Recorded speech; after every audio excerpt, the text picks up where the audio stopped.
Alam mo, natutuwa ako kasi dati wini-welcome kita sa GMA Integrated News interviews dahil meron kang bagong project. And this time, wini-welcome kita rito dahil may bago kang award. Balikan natin yung yung gabi na yun, nung nakasalubong ko kayo ni Bianca. Everything was calm. Bakit? Ba't kalmado ka nung gabing yun? Siguro dahil alam ko na naibuhos ko yung best ko habang ginagawa namin yung project na Green Bones.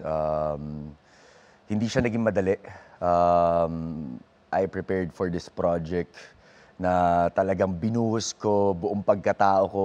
Kasi hindi naman po sa lahat ng pagkakataon mabibigyan ka ng oportunidad na makagawa ng ganitong klaseng proyekto. So manalo-matalo to? Manalo-matalo. So parang during that time, pagdating ko doon, parang hindi ako nag-expect na mananalo ko or kung ano man. Basta nandun ako to support Green Bones at ang wini-wish ko lang actually nung time na yon is sana mag-best picture tayo.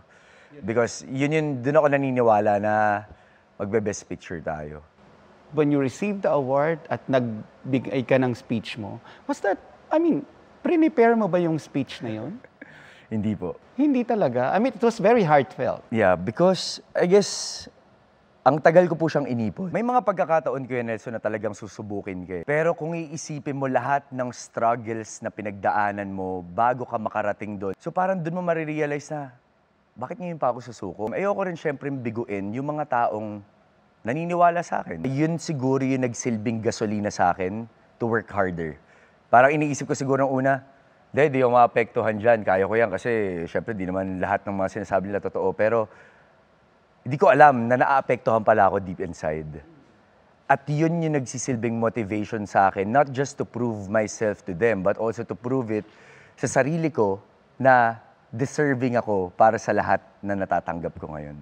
Mabuti di ka sumuko. Yun yung pinakagusto kong pakiramdam, Kuya Nelson. Yung feeling na nahihirapan dun sa process. Tinetreasure ko is the process bago mo siya makuha.